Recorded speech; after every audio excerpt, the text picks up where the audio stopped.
Oh, hi! I didn't see you there. I'm Lee from the Geekshow Podcast, and welcome to Geekshow Tabletop. This is our first ever installment of Geekshow Tabletop, and I had a lot of ideas for what we were going to do to kick off this new slate of programming. And then Wizards of the Coast dropped something new on us. Wizards of the Coast revealed information on their next iteration on the venerable Dungeons & Dragons franchise. They call it One D&D.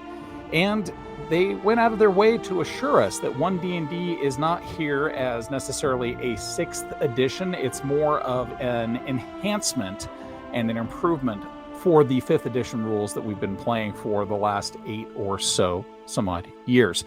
One D&D will not be coming out until 2024. There's a really good reason for that. Dungeons & Dragons originally published in 1974. So 2024 will be its 50th anniversary. It's a great reason to publish a, well, not necessarily new edition, but perhaps a new enhancement of it. Almost like 3.5 was an enhancement for 3rd edition. I'm kind of thinking that 1D&D is going to be the 5.5 of 5th edition. So the information that I was able to skim through my D&D Beyond subscription, I found pretty promising. For one, they are looking at doing a lot of playtesting by dropping new modules. They're calling it an Unearthed Arcana. There'll be a new segment every single month they'll be dropping on D&D Beyond, and people will be able to check it out, give commentary, and playtest it if it's new information. There's also been some announcements on things that are coming our way for D&D itself. One, Wizards of the Coast has heard a lot of our comments about the fact that picking up these books, and you're looking at $50 for each one of these things, right? So $50, you're out for one of these books if you paid full price. You're also looking at, if you're using the digital tools on D&D Beyond, another $30 to unlock the digital copy of the game to be able to share with your players. You multiply that by, 5,000 source books? You're looking at $465 billion just to be able to play the game with all of the sources. I'm sure my math is accurate there. So Wizards of the Coast, with their next expansion, you'll have to forgive me, it's some Dragon Whoozy What's It of the Never What's, is going to be on pre-order now, and if you pay $59.99 for that, you will get not only a physical copy, but a digital copy that will be available for you to use and share with your players if you have the master subscription level on D&D Beyond, which, you know, if you do it by the year, only works out to like $6 a month, which is definitely worth it.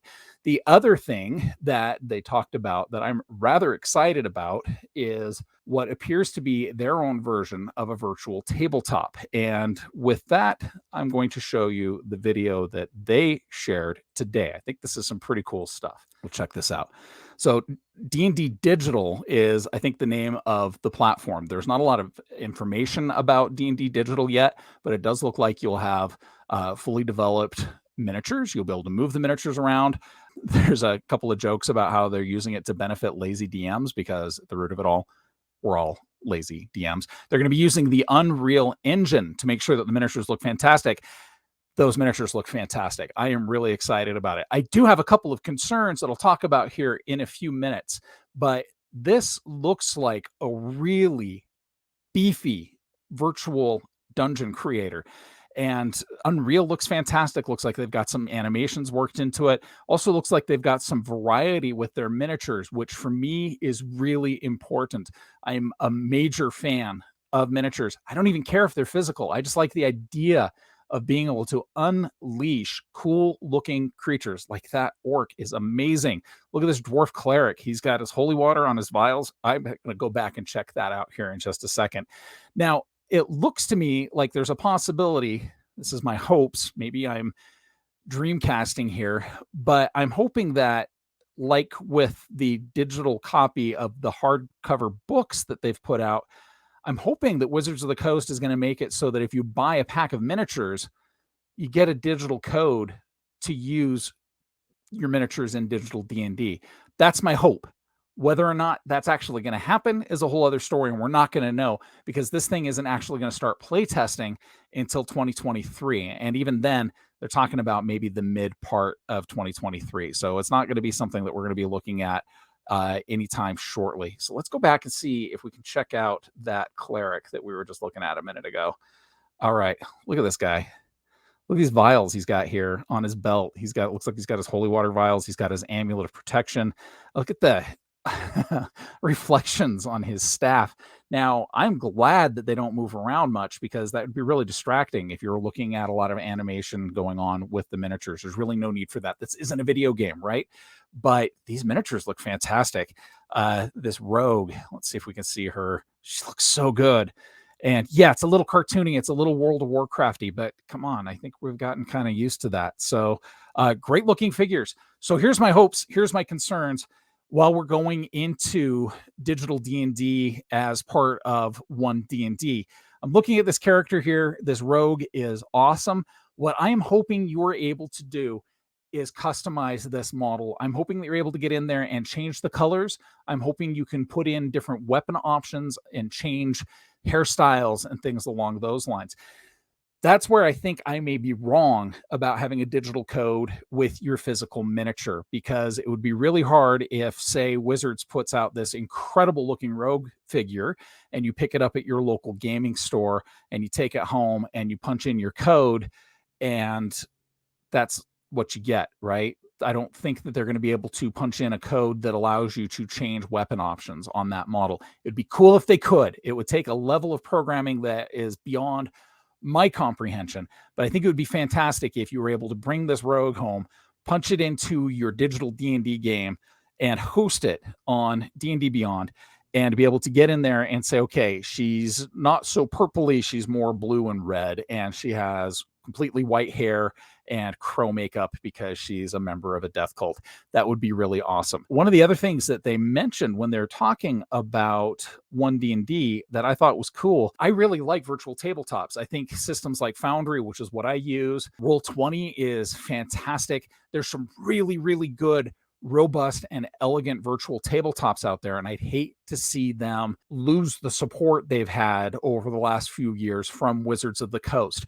If you use Foundry like I do, you have integration with D&D Beyond. I can get into my Foundry account and host a game and be able to import characters from D&D Beyond that my players have made up, which I think is fantastic. It's all integrated in there. And I also think the virtual tabletops like Foundry are cool because there's kind of an old school archaic neatness to them, right? I like that top-down look. I like the fact that I can, if as an illustrator, if I want to draw characters for my party, I can draw them and import them into Foundry, and it looks really neat from the top down, and it gives a connection to those characters for my players because it's unique. It's unique to them, and it's unique to this setting. I don't want to lose that. When Wizards of the Coast was asked, what do I do with digital D&D if I prefer a different virtual tabletop? And Wizards flat out said, well, keep using it. You don't have to use digital D&D to be able to continue playing Dungeons and Dragons then. And that makes me hopeful that those digital resources that I've put into and the time and the sweat equity that I've put into my Foundry game is still going to be valid. But that being said, there is something very neat about seeing a fully rendered 3D character with that much detail, like that cleric that we just saw, or that rogue, that orc warrior that we saw. Those are really cool looking 3D renders.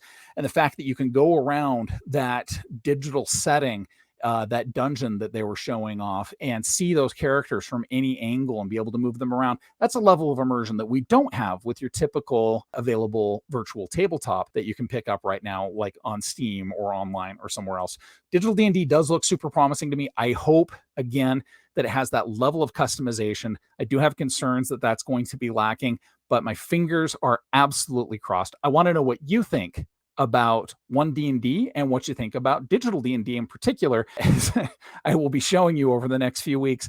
I am a fanatic for tabletop miniatures. I think I'm going to be a fanatic for tabletop miniatures on a digital tabletop as well. Go ahead and let me collect them digitally, Wizards, because frankly, I think my wife would like how much less space they take up in the house. But again, let me know what you think in the comments below, and make sure to like and subscribe because there is a whole lot more Geek Show Tabletop content coming your way. Thanks for tuning in.